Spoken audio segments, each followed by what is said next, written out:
Hi everyone, my name is David Halliday and I'm running for Orem City Council.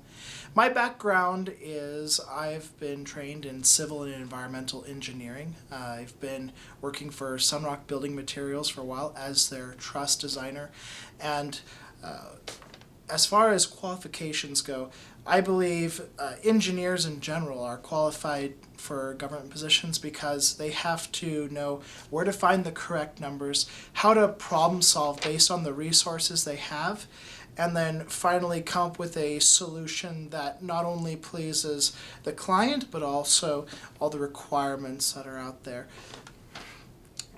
For me, I've worked with nonprofit groups to bring community to people who might otherwise be left out. And I accomplish this by planning and leading major events for 200 plus attendees. And finally, many of you don't know me. I'm a new face in this. And while some will see that as a weakness, I see that as a strength because of two things. One, since I don't know the city as well as others, I'm going to be working double hard to get to know all the people in the neighborhood and hear all the diverse perspectives and opinions that people have about Orem. But then number two, since I am new, I also have a blank slate when it comes to those same opinions and perspectives and directions we want to take Orem in. So it's a great opportunity, not only for me but for you, to let me know what things have been ignored, what things need attention, and how we can make the city better.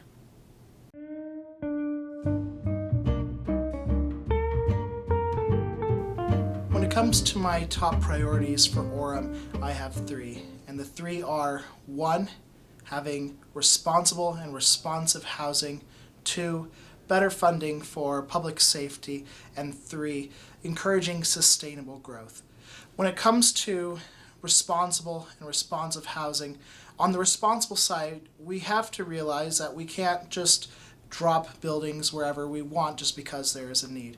There has to not only be a back and forth between the neighbors, the developers, and the government, and anyone else who's involved, but there also has to be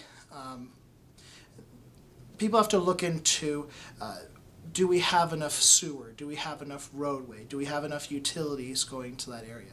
So the responsible part has to be, does this building make sense where we want to put it? And then responsive in that we have about 50,000, a deficiency of 50,000 housing units within the state of Utah. And there is growing sentiment of let people go wherever they want. Let's not build any more apartments or housing.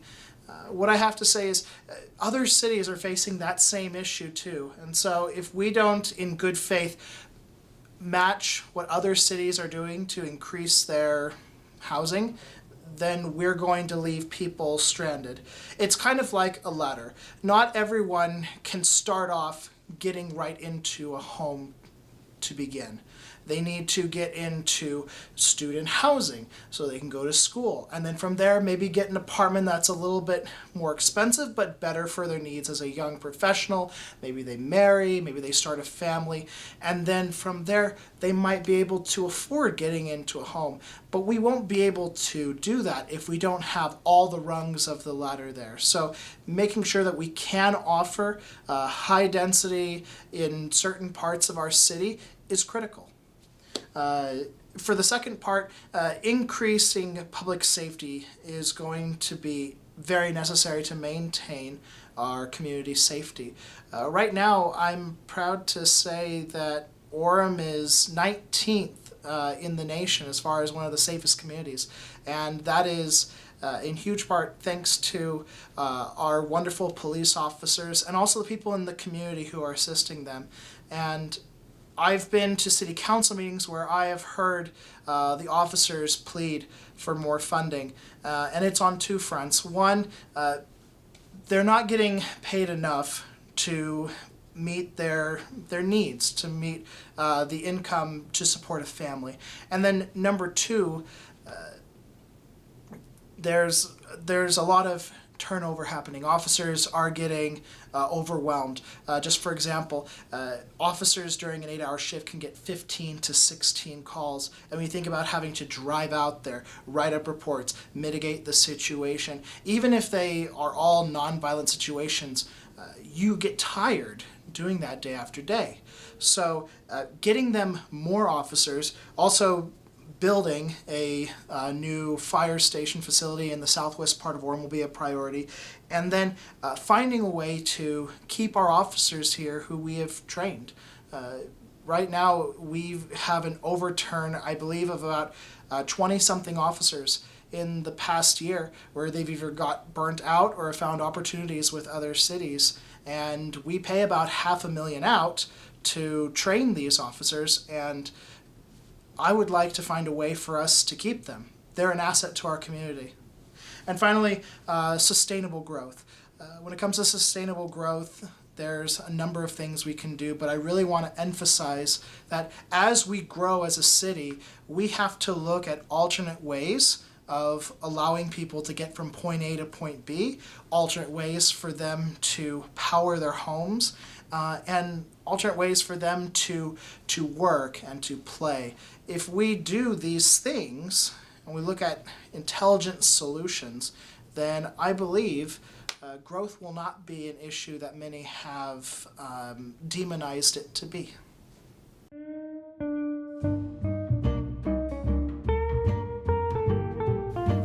Orem has a lot of great opportunities coming up. We've got fantastic economic development, thanks in no small part to the mall and all of the other retail nodes that exist around the city. That's helping keep our property taxes low for the moment. We also have an amazing bus system, including the new UVX that is put in, and I just attended a city council meeting where Mary de la Mer Schaefer talked about how successful that line is, how many people are riding that, and that is a win for me in getting cars off the road, in polluting less, and in giving people options on how to get to the major parts of Orem and Provo. I also think that the rec center and library are going to be great the rec center and the library addition are going to be great opportunities for us to partake in building out our recreational programs and the programs that we offer at the library. So there's a lot of great things that I feel like Orem is trending in the right direction. As far as possible issues go, there is a general fear of growth, and there are some who would say, let's close the doors, pretend we're not at home, and hope they go away. And if we have that attitude, what's going to end up happening is we're going to have stagnation in our economy. We're going to have a lot of people who want economic opportunity and are coming to our city to work, but have to come from other cities, thereby increasing the roadway usage. And we're not going to be able to partake from having the diverse peoples in our neighborhood of people who are young, single, students, elderly, all these people who would otherwise be priced out of the market if we didn't have options available for them. And I'm not saying that these options need to come from the government. I'm saying that when it comes to zoning, we need to look at how we can come up with solutions that allow developers to come in and make more affordable options.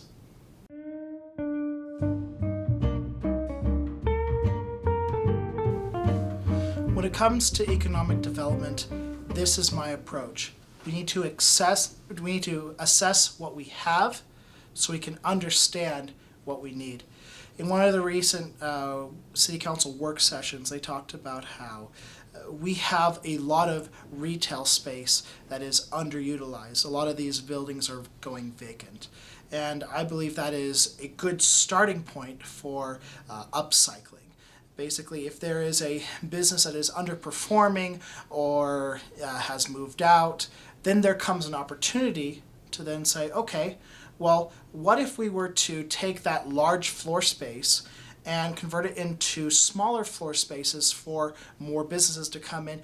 Why not even look into the possibility of having some corporate offices or some residential share that same space? If you have residential and business together, that is a win-win for both the resident and the business, because the resident now is closer to things that they would otherwise have to drive out to buy, and the businesses have a market that they can directly sell to. A lot of this, when it comes to economic development, a lot of this requires creativity and a bit of engineering, and luckily I went to school for that.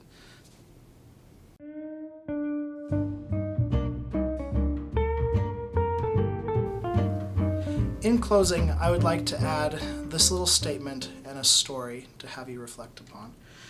It's important for you, my neighbors, to know that I'm a problem solver, both by background and by personality. I approach problems like city growth and expansion realistically, and yet I also understand Orem is not just a city, it's a home. It's your home, it's my home, and I want us to prosper. The slogan for our city is Family City, and there are some who would believe that if we brought in more apartments or townhomes, that we would lose the integrity of the meaning of that statement. We would no longer be Family City USA. And from my perspective, I see it differently.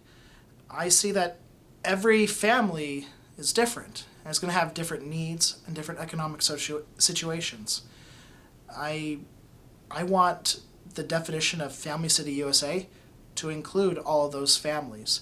And in a philosophical sense, I want our city to be like a family to people who otherwise wouldn't be considered a family unit. When I was growing up, my father was a doctor. My father went to med school, and during this time, he had to. Neither one of my parents had support.